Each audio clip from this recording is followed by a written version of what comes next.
오늘부터 우리가 대하는 다니엘서 7장은 그 앞서 다니엘에 기록되어진 내용과는 성격이 좀 다릅니다. 달라도 많이 다르죠?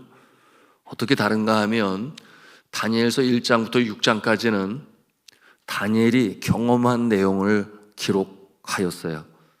그러므로 바벨론 그리고 메대와 페르시아 이와 같은 나라 속에 다니엘이 어떠한 경험을 했는지 되어진 일을 기록하였다고 한다면 이제 7장부터 마지막 장에 이르는 12장까지는 앞으로 되어질 일에 대하여 기록하고 있습니다.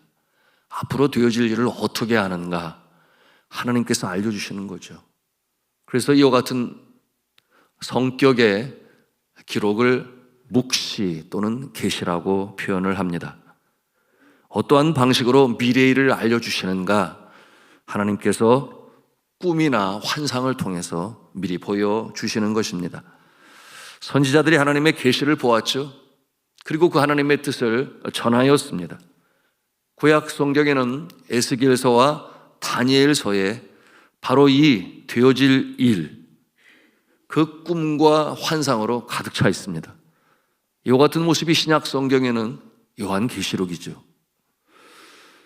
판모섬에 유배된 이 사도 요한이 하나님께서 보여주시는 환상을 봅니다. 하나님께서 하늘의 커튼을 열어 젖히시고 하늘나라의 모습을 보여주시며 또한 장차 어떤 일이 벌어질 것인지 특별히 종말에 관한 부분들을 요한에게 보여주셨습니다. 그 모습을 기록한 것이 요한계시록 또는 묵시록 이렇게 우리가 명명하고 있습니다. 여러분들도 환상을 보시나요? 깜짝 놀라실 분이 계실 것 같은데 여러분 환상을 보기를 원하십니까? 예, 보기를 원하시는 분도 계실 거예요. 어떤 분들은 꿈을 통해서 또 환상을 봅니다. 가만히 보니까 제 아내는 꿈을 자주 꿔요. 그런데 그 꿈 중에는 미래에 어떤 일이 벌어질 것이다 라는 것을 이렇게 보는 그런 꿈을 꿉니다. 그 잠자는 동안에 꾸는 꿈이죠. 그런데 저는 잠자지 않고 환상을 봅니다. 깜짝 놀랄 만한 내용 같은데 제가 이렇게 잠을 자려고 누우면 분명 잠은 아직 안 들었는데 이렇게 그림이 이렇게 떠올라요. 그래서 그 참 아름다운 화원에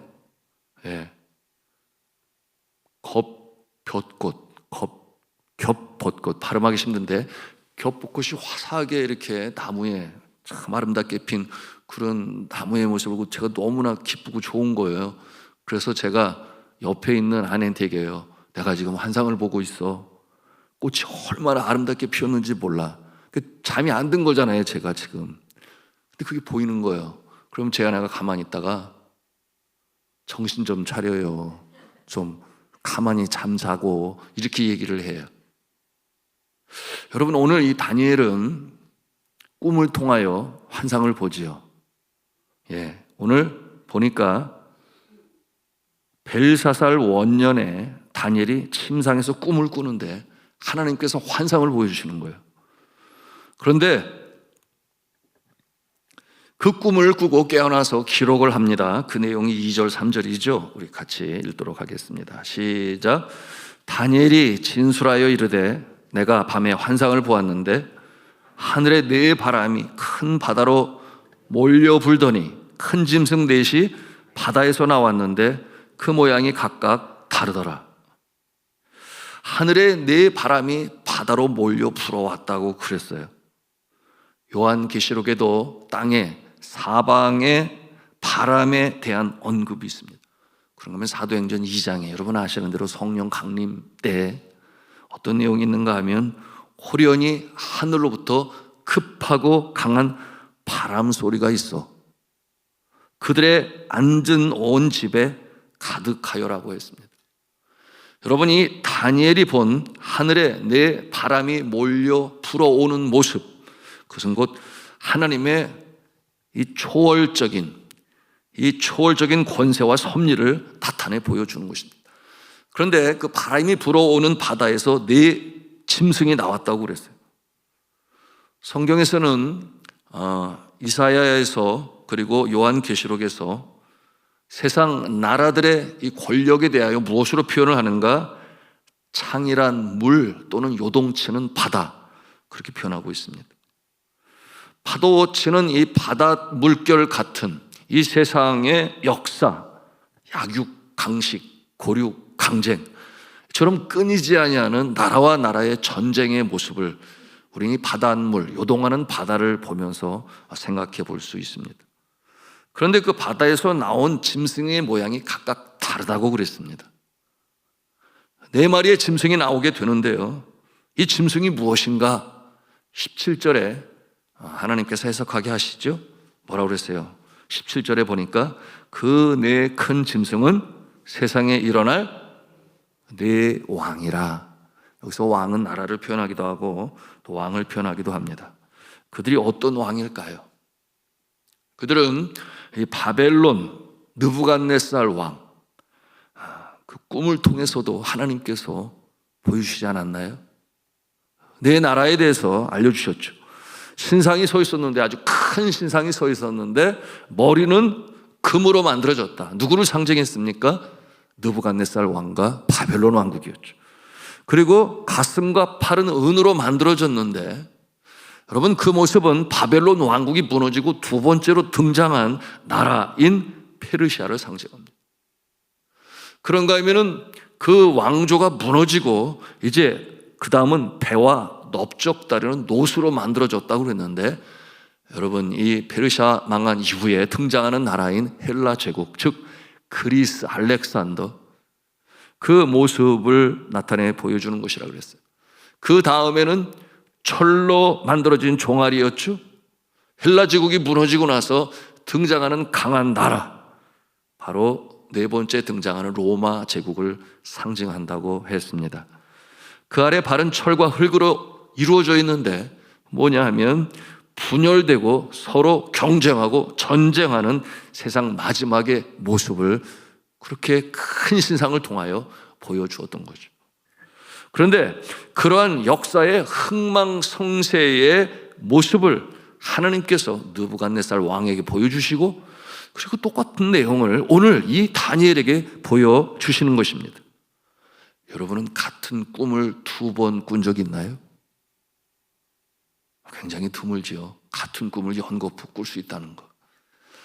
여러분, 굉장히 드문 이와 같은 모습인데 같은 내용으로 느부갓네살 왕에게도, 그리고 이제는 다니엘에게도 보여주시고 계십니다. 이게 무슨 뜻이겠어요? 확실히 그렇게 이루어질 것이다. 하나님이 보여주시는 환상의 꿈인 것이죠.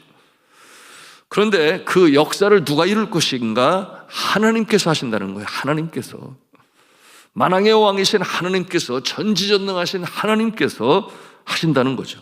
그러니 그 누구도 막을 자가 없다. 어느 누구도 막을 자가 없다. 그런데 이와 같은 내용을 통해서 우리에게 큰 위로와 힘이 되고 소망이 되는 것은, 하나님께서는 모든 것이 합력하여 선을 이루신다라고 하는 것입니다. 그런 얽히고 설키고 넘어지고 깨어지고 부서지고 다시금 일어나고 이와 같은 모든 과정을 통하여 종래 궁극적으로 하나님의 나라, 하나님의 선하신 뜻이 이 땅에 이루어지고 개인에게도 나타난다. 여러분, 믿으시면 아멘 하십시다. 그 소망, 왜? 하나님은 선하신 하나님이시고 하나님의 나라를 그렇게 의 가운데 세우시는 것이기 때문이죠. 그러므로 여러분, 왜 미리 알려주시는가? 왜 미리 알려주시는가? 꿈으로, 환상으로, 말씀으로 왜 미리 알려주시는가? 두 가지 목적이 있죠. 첫째는 그러므로 힘을 내라. 그러므로 힘을 내라. 미리 보여주시면서 위로하시고 소망을 갖게 하시는 것입니다. 작금에 당한 어떤 어려움이 있습니까? 이 어려움 속에서도 우리가 이겨나갈 수 있는 힘과 소망을 얻는 것은 하나님께서 미리 보여주시는 거예요. 꿈과 환상으로, 오늘날에는 어떠한 모습으로? 이미 기록되어진 말씀을 통하여 선포되어질 때, 내가 말씀을 묵상할 때, 기도할 때 떠오르는 말씀을 통해서 미리 알게 하시고 힘을 얻게 하시는 것입니다. 그게 미리 알려주시는 거예요. 제가 청소년 때 구원에 확신이 없었어요.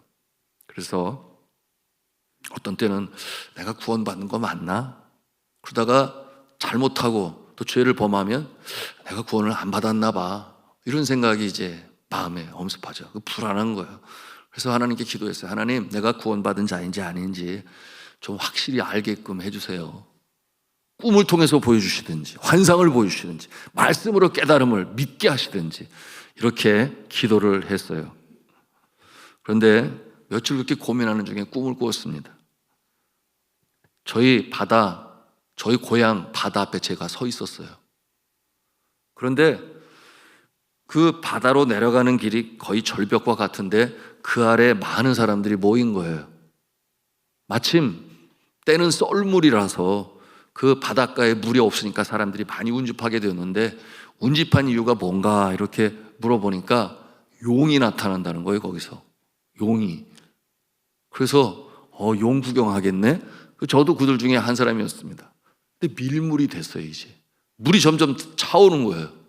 그런데 정말 용이 그 바닷물 속에서 쫙 하늘로 이렇게 치고 올라오는데, 세상에 한 마리도 아니고 두 마리가 큰 용이 이렇게 올라오는데 보니까 청록색과 검은색 용이더라고요. 그러니까 얼마나 무시무시하게 보이겠어요. 그 사람이 놀라가지고 뒷걸음을 치는데 이 용들이 사람을 딱 물어서 죽이는 거예요. 그러니 사람들이 도망을 쳐서 나와야 되는데 그 용이 움직이니까 막 물이 철렁철렁, 오늘 이 바다 이 물 말이 요동하는 바닷물처럼 철렁철렁 움직이니까 사람이 헤엄을 칠 수도 없는 그런 상황이 되는데, 제가 여기서 탈출해야지 않으면 나도 죽겠다 생각이 돼가지고 헤엄을 쳐서 나오려고 그러는데 물이 너무 막 파도가 크니까 헤엄도 안 되는 거예요. 그런데 보니까 세상에 앞에 거북이들이 이렇게 등을 보이고 한 줄, 두 줄, 세 줄, 네 줄, 다섯 줄 이 정도까지 쫙 그 물 위에 등을 보이고 있는데, 그 해변 절벽 쪽으로 이렇게 쫙 등을 보이고 있는 거예요.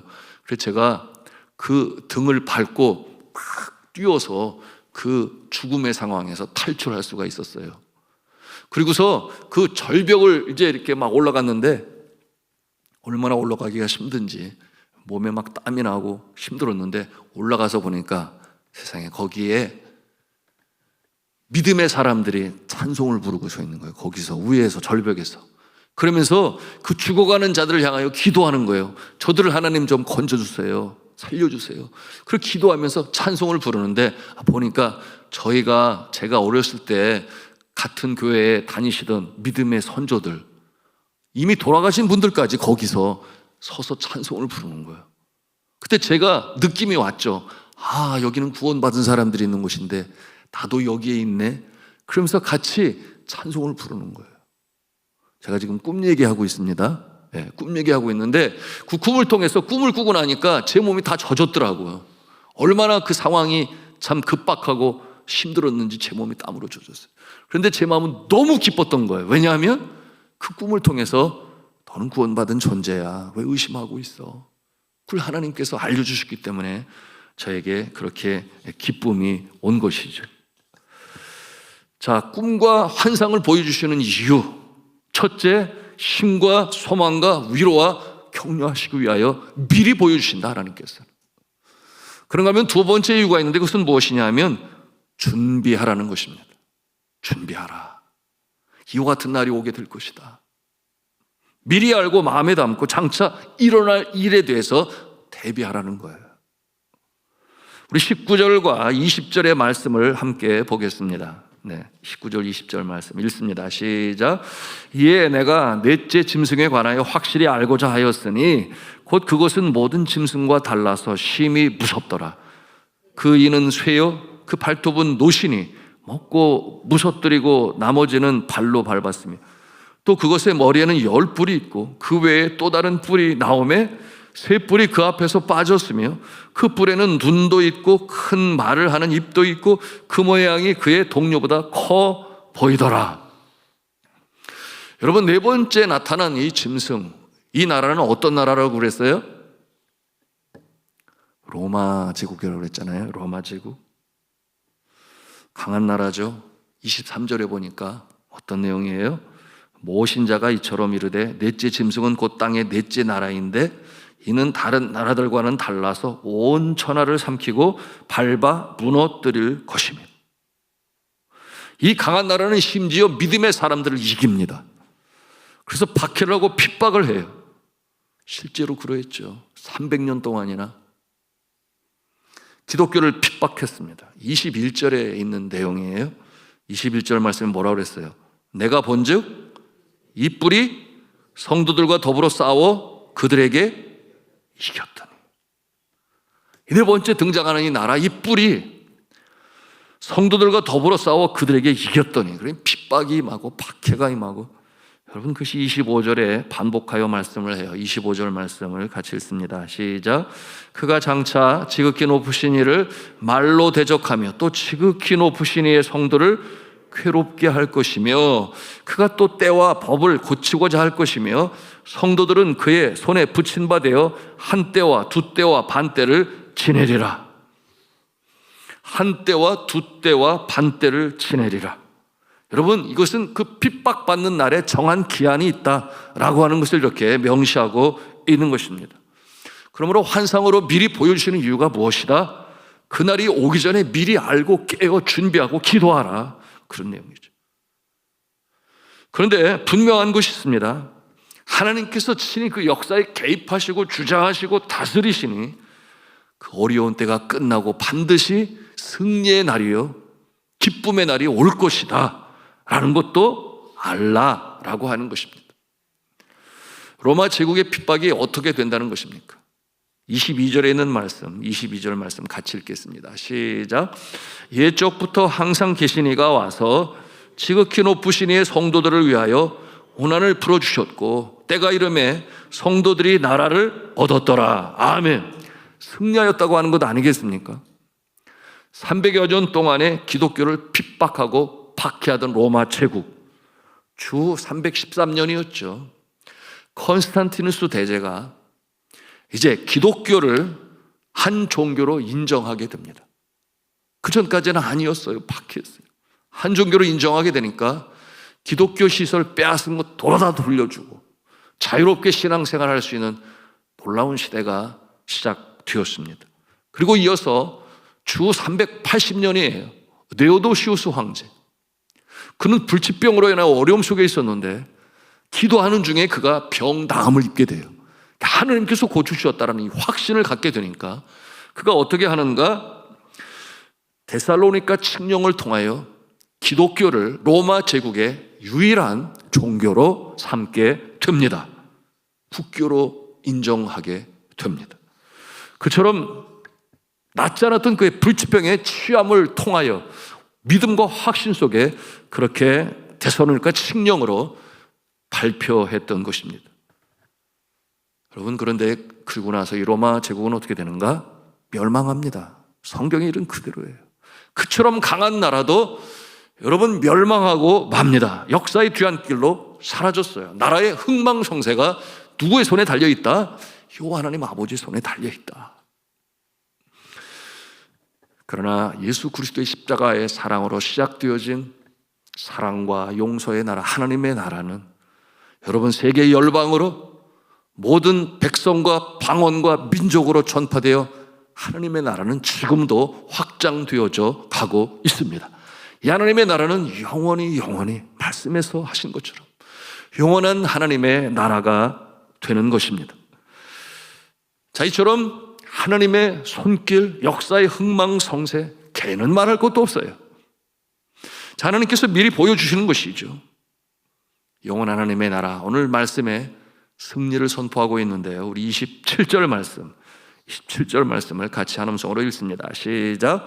나라와 권세와 온 천하 나라들의 위세가 지극히 높으신 이의 거룩한 백성에게 붙인 바 되리니 그의 나라는 영원한 나라이라. 모든 권세 있는 자들이 다 그를 섬기며 복종하리라. 아멘. 말씀을 맺습니다. 전에 사랑하는 성도 여러분, 이처럼 구약시대에 특별히 하나님께서는 미리 말씀으로 직접, 그런 거면 환상으로, 꿈으로 보여주셔서 두 가지 목적이 있다 그랬죠. 하나, 그 미리 보여주시는 것으로 인하여 힘을 내라. 내가 지금 어려움 속에 있지만 그러나 반드시 승리의 날이 올 것이다 라고 하는 것을 미리 알게끔 하심으로 격려하시고 힘을 얻게 하시고 하여 미리 보여주신다. 두 번째는 뭐라고 그랬어요? 여러분 미리 준비하라. 그렇기 때문에 깨어 기도하라. 이 두 가지 모습인데 오늘도 우리에게는 말씀을 통하여 미리 보여주십니다. 선포되어지는 말씀, 내가 묵상하는 말씀, 기도할 때 주시는 말씀, 그 말씀을 통하여 하나님께서는 미리 알려주세요. 여러분 이와 같은 모습을 통해서 어려움 속에 있는 자 다시금 소망 중에 나아가시기를 바랍니다. 다시금 주님의 손길을 확신 가운데 바라보시며 오늘 우리가 기도할 때 여러분 주님께서 마침내 승리로운 날, 영광의 날로 허락하실 줄로 믿으시기를 바랍니다. 그런가 하면 경고의 나팔이라고 그랬어요. 미리 보여주셔요. 왜? 준비하게 하시기 위하여 그날의 심판의 날에 들어가지 않도록, 다시 말하면 나는 승리의 자리에 설 수 있도록 늘 깨어 기도하고 하나님의 말씀을 따라 순종하고 선을 행하며 어디에서도 누구에게도 어떤 일에도 복이 될 수 있는 모습으로 오늘을 깨어 있어라. 이와 같은 역사로 인하여 승리의 찬가를 부르며 전진해 나가시는 주의 사랑하는 성도 여러분 다 되시기를 주님의 이름으로 축복합니다.